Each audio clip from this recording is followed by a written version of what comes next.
राजगढ़ क्षेत्र में सिंचित जमीन बढ़ रही है, लेकिन युवाओं का कहना है कि रोजगार नहीं है, तो रोजगार के लिए कुछ फैक्ट्री चाहते हैं कि बाहर कुछ रोजगार करने जाते हैं। पानी की बड़ी सुविधा होगी, आपने इस चीज बताई है। रोजगार के लिए क्या आपने बात की, कुछ ऐसी फैक्ट्री वगैरह? देखो मित्र, हमारा राजगढ़ जिला ऐसा था कि वर्ष में 3 महीने, आधे से ज्यादा जिला ऐसा था वर्ष में, साल भर में 3 महीने जिसको अपना घर कहते हैं उस घर में रहते थे। बाकी 8 महीने 9 महीने दर दर की ठोकरें खाते फिरते थे, अपने बच्चों को पीठ पर लाद करके, अपने मवेशियों को लेकर के अपना पेट पालन करने के लिए सुदूर जिलों में, आसपास के जिलों में चक्कर लगाते रहते थे। घर के दरवाजे बंद नहीं करते थे क्योंकि घरों में दरवाजे होते नहीं थे। ऐसी स्थितियां थी जहां घास का तिनका नहीं होता था, दिवाली पर झलझल झलझल करता था। उस जमीन के ऊपर हम आज 3 फसलें ले रहे हैं, 3 फसलें। नमस्कार, आप देखें राजधानी समाचार। बात की जाए मध्य प्रदेश के मालवा अंचल क्षेत्र की, मालवा का वो राजगढ़ जिला, जहाँ के हमारे साथ सांसद बैठे हैं रोडमल लांगर जी। लगातार क्षेत्र में काम कर रहे हैं और विकास की जो धारा है वो भी बहा रहे हैं।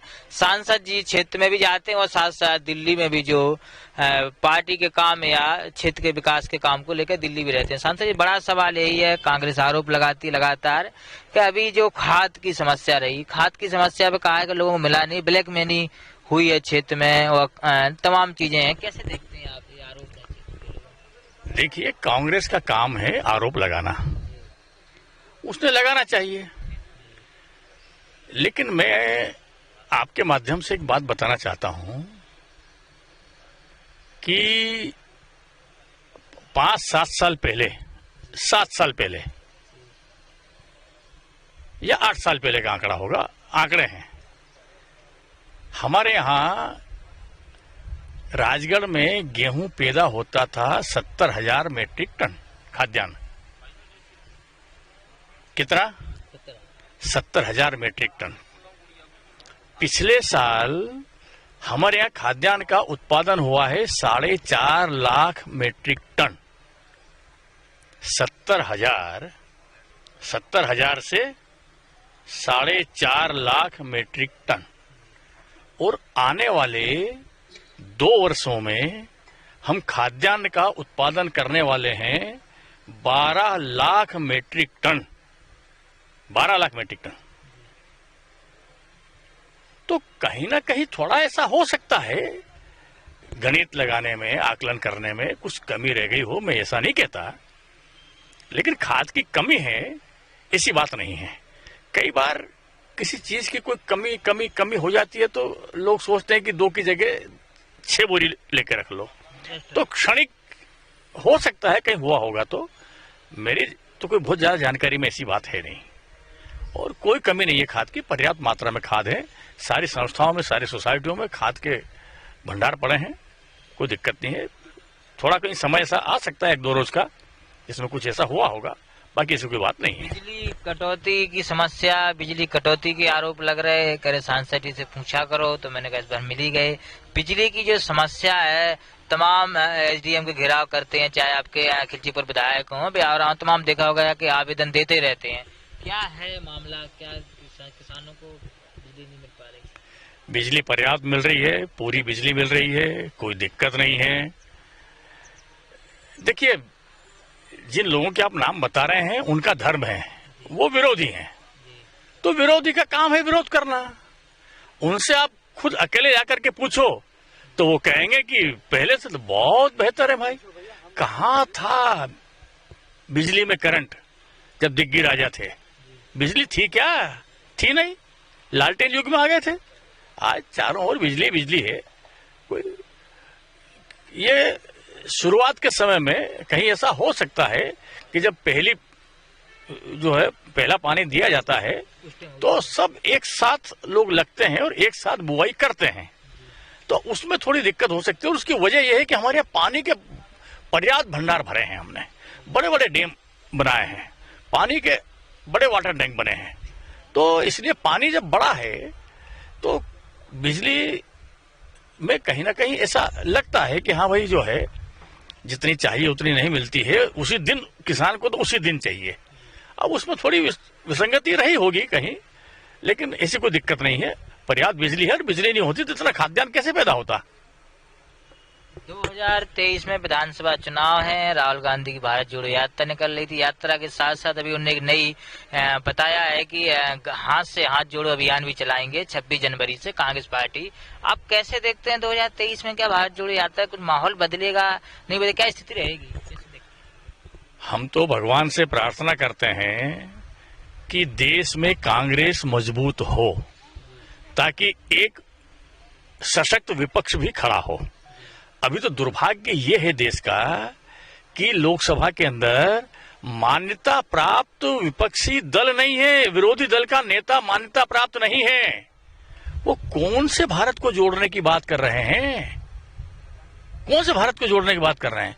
वो हाथ जोड़ लें, पैर जोड़ लें, सब जोड़ें, अच्छी बात है, जनता के बीच में जाए, समझें और देश का नक्शा उनको समझ में आए, देश की दशा उनको समझ में आए।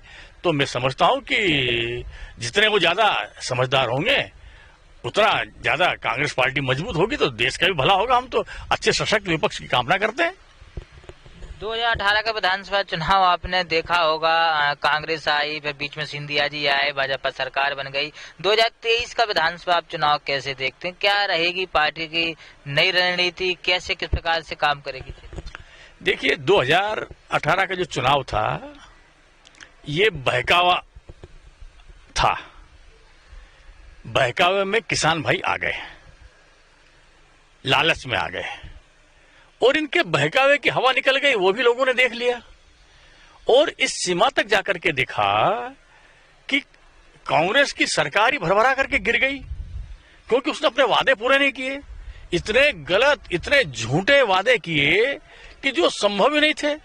और उसमें जो खुददार लोग थे उनको लगा कि हमारे वादे पूरे होने चाहिए, और बार बार उनके प्रयास करने के बाद भी सरकार नहीं मानी, तो उन्होंने वो अलग हट गए। लेकिन जनता से वादा खिलाफी ये ठीक बात नहीं है, और कांग्रेस ने एक की है। कांग्रेस का ये स्वभाव है, वादा खिलाफी करना, झूठ बोलना, अनर्गल प्रलाप करना, ये कांग्रेस का स्वभाव है। किसी के ऊपर भी प्रश्न चिन्ह खड़ा करना, संवैधानिक इकाइयों को ध्वस्त करना, देश की प्रतिष्ठा को धूमिल करना, वहां तक कांग्रेस चली जाती है। तो उनको उनकी बात का कोई मतलब नहीं रहता है, जो मन में आता है बोल देते हैं। जनता बहकावे में आ गई थी, जनता ने समझ लिया है। जितनी जन कल्याणकारी योजनाएं थी, चाहे संबल की होगी, चाहे लाडली लक्ष्मी की होगी, तमाम तरह की सारी जनहितकारी योजनाएं, बिजली वाली होगी, सब सरकार ने बंद कर दी थी। मुख्यमंत्री कन्यादान सब बंद कर दिया था, एक हुआ नहीं हुआ।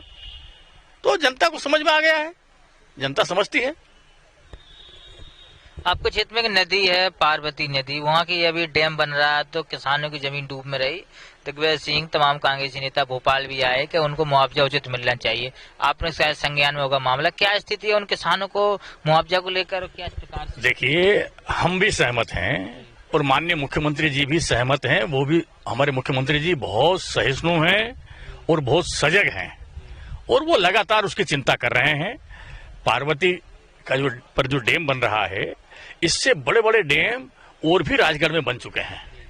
और मैं समझता हूं कि मध्य प्रदेश तो ठीक है, शायद मेरी जानकारी के हिसाब से मैं बता रहा हूं, पूरे देश में कहीं भी इतना अधिग्रहण नहीं हुआ होगा जितना अधिग्रहण अकेला राजगढ़ जिले में हुआ है, अकेला राजगढ़ जिले में। और इसलिए ये सब बनावटी चीजें हैं, तो बतंगड़ बनाते हैं, चीजों को खड़ी करते हैं। देखिए अगर डैम बनेंगे तो कहीं ना कहीं तो जमीन पर पानी आएगा, पर उनको उचित मुआवजा मिले, और सरकार इसके लिए कटिबद्ध है। सरकार प्रयास कर रही है, मुख्यमंत्री जी संवेदनशीलता के साथ में उसका विचार कर रहे हैं, और किया है उन्होंने। राजगढ़ क्षेत्र में सिंचित जमीन बढ़ रही है, लेकिन युवाओं का कहना है कि रोजगार नहीं है, तो रोजगार के लिए कुछ फैक्ट्री चाहते हैं कि बाहर कुछ रोजगार करने जाते हैं। पानी की बड़ी सुविधा होगी, आपने इस चीज बताई है। रोजगार के लिए क्या आपने बात की, कुछ ऐसी फैक्ट्री वगैरह? देखो मित्र, हमारा राजगढ़ जिला ऐसा था कि वर्ष में 3 महीने, आधे से ज्यादा जिला ऐसा था, वर्ष में, साल भर में 3 महीने जिसको अपना घर कहते हैं, उस घर में रहते थे। बाकी 8 महीने 9 महीने दर दर की ठोकरें खाते फिरते थे, अपने बच्चों को पीठ पर लाद करके, अपने मवेशियों को लेकर के अपना पेट पालन करने के लिए सुदूर जिलों में, आसपास के जिलों में चक्कर लगाते रहते थे। घर के दरवाजे बंद नहीं करते थे, क्योंकि घरों में दरवाजे होते नहीं थे। ऐसी स्थितियां थी। जहां घास का तिनका नहीं होता था, दिवाली पर झलझल झलझल करता था। उस जमीन के ऊपर हम आज 3-3 फसलें ले रहे हैं, 3-3 फसलें, यानी 4.5 लाख हेक्टेयर जमीन, 4.5 लाख हेक्टेयर जमीन हमने नई सिंचित करने की व्यवस्था की है। ये रोजगार नहीं है तो क्या है दोस्त?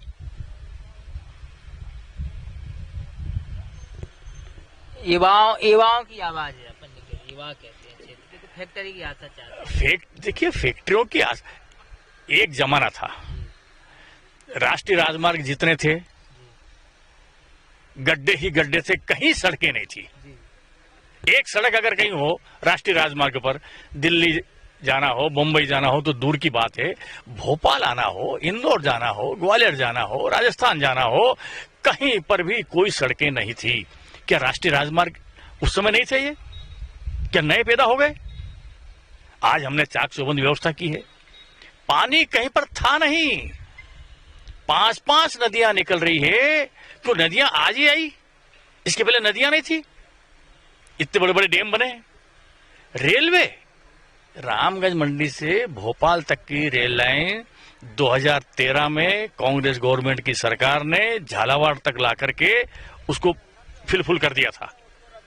2014 में जैसे ही आदरणीय मोदी साहब की सरकार आई, हम लोग उसके पीछे लगे और रामगंज मंडी से चाहे खिलचीपुर होगा, राजगढ़ होगा, ब्यावरा होगा, नरसिंहगढ़ होगा, कुराउर होगा, और सारा जो है यहां तक अभी आने वाले 2 वर्षों में कोटा से सीधी भोपाल, ये नई रेल की कनेक्टिविटी ये होने वाली है। उधर हमने दोहरीकरण के लिए काम चालू करवा रखा है, इलेक्ट्रिफिकेशन हो गया है। तो बिजली के लिए एनटीपीसी से हमने वहां पर बड़े बड़े संयंत्र लगवा रखे हैं। हाईवे, सड़कें ये हमने बनाई, बिजली ये हमने बनाई, पानी ये हमने मुहैया करवाया, रेलवे ये हमने मुहैया करवाई, मेडिकल कॉलेज ये हमने मुहैया करवाए। अरे मध्य प्रदेश में